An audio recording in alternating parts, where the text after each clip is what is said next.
ৰকিবুল হুছেইনে অখিল গগৈক লৈ কিছু মন্তব্য প্ৰকাশ কৰিছে। ক্ষমা কৰিব, সেয়া আছিল ৰকিবুল হুছেইনে হিমন্ত বিশ্ব শৰ্মাক বা নতুন চৰকাৰখনক লৈ কৰা মন্তব্য। পৰৱৰ্তী সময়ত অখিল গগৈৰ লগত মিত্ৰতা কৰি মহাভুল কৰিছে বুলি উল্লেখ কৰিছে ৰকিবুল হুছেইনে।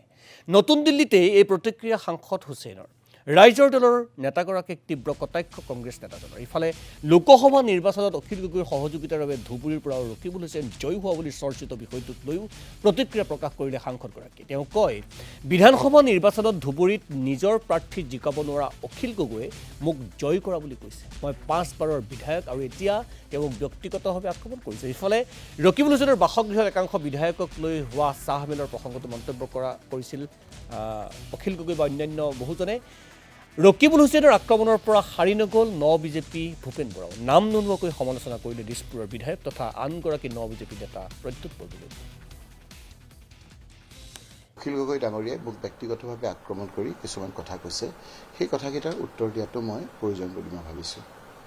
তেখেতে এই কথাৰ যোগেদি তেওঁৰ পেটত যিবিলাক জমাই ৰাখিছিলে বেয়া কথা, সেইবিলাকৰো তেওঁ উগাৰি দিছে। তেওঁ সেইখিনি কথাও কৈছে। সেই কথাখিনিৰে আঁত ধৰি মই ক'ব বিচাৰিছোঁ, মোৰ বিৰুদ্ধে তেওঁৰ প্ৰথম অভিযোগটো হ'ল যে তেওঁ বোলে মোক 10 লাখ ভোটত ধুবুৰীত জিকোৱাটো তেওঁৰ ঐতিহাসিক ভুল। কি ক'ব তেওঁ? এতিয়া তেওঁ যদি মোক 10 লাখ ভোটত জিকালে, মই 5 বাৰকৈ বিধায়ক হ'লোঁ। 2001, 2006, 2011, 2016, 2021 কেইবাবাৰো মই মন্ত্ৰী থাকিলোঁ।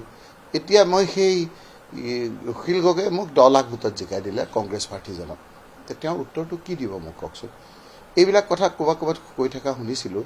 আৰু সেইকাৰণেই তেখেতে এইবাৰ আমাৰ এই ধুবুৰী সমষ্টিত তেওঁ যে 10 লাখ ভোটত জিকোৱা বুলি এতিয়া কৈছে, তেওঁক আমি ফ্ৰেণ্ডলি ফাইট কৰিবলৈ 2টা সমষ্টি দিছিলোঁ। এই 2টা সমষ্টিৰ কি ৰিজাল্ট হ'ল তেওঁ চাওকচোন। মোক 10 লাখ ভোটত জিকালে, কিন্তু তেওঁ নিজৰ কেণ্ডিডেটক প্ৰথম নহয়, দ্বিতীয় নহয়, তৃতীয় পৰ্যায়লৈ আনিবলৈ, তৃতীয় পৰ্যায়ত থাকিবলগীয়া হৈছে।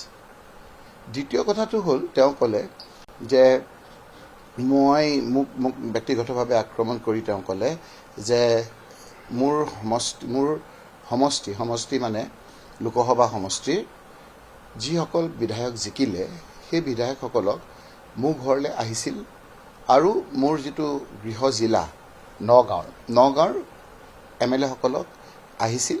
তেখেতে ৰাতিপুৱা মোৰ লগত একেলগে চাহ খালে। সেই সময়তে ইউথ কংগ্ৰেছৰ প্ৰেচিডেণ্টো আহিল, তেওঁলোকে ফটো তুলিলে। সেইটোকে লৈ যিসকলে এটা ইছ্যু কৰি বিভিন্ন ধৰণৰ বিশেষণ লগাই আপোনাৰ প্ৰচাৰ কৰিছে, সেইটো কৰিবই। ৰাজনৈতিকভাৱে যিসকলে ইলেক্ট্ৰেল পলিটিক্সত কৃতকাৰ্য হৈ থকা লোকসকলক আক্ৰমণ কৰিব পাৰিলে কংগ্ৰেছ দলৰো আক্ৰমণ হয়।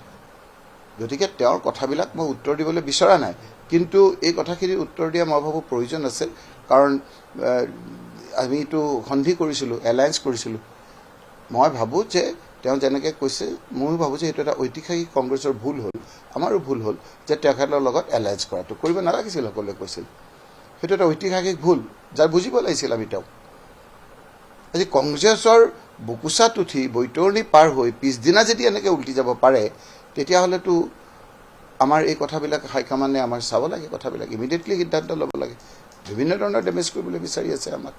কোনোবানে বুকুখন ফালি তেওঁৰ বুকুত ৰামচন্দ্ৰ আছে বুলি দেখাইছিল। এই ভূপেন বৰাইতো আপোনাৰ বুকুখন ফালি গৰুখুটিৰ মুছলমান তেওঁৰ বুকুত আছে বুলি কৈছিল। এতিয়া সেইবিলাক লুকাই গৈছে। এটা সময়ত মুছলমান প্ৰীতি ইমান বাঢ়ি গৈছিল তেওঁৰ, যে বুকু ফালি চাৰ্ট ফালি তাৰ ভিতৰত যে মুছলমান তেওঁ প্ৰেমী, সেই কথাটো দেখুৱাইছিল।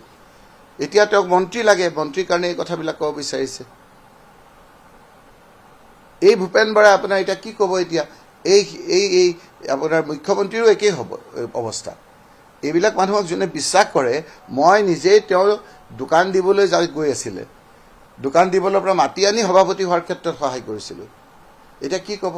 আৰু এজন আছে, সেইটো সকলোৱে জানে যে তেওঁতো আপোনাৰ আজিতো তেওঁ বিজেপিলৈ আহি আকৌ MLA হ'ল। সকলোৱে জানে তেওঁ হেৰিৰ পৰা হাৰি পেলাই আহি পেলাই কেনেকৈ আমি একো পলিটিকেল ৰাজনৈতিকভাৱে তেওঁক উশাহ নিয়াত সহায় কৰিলোঁ। সেইটো থাকেই। কোনজনক সহায় কৰা নাই মোক কওকচোন?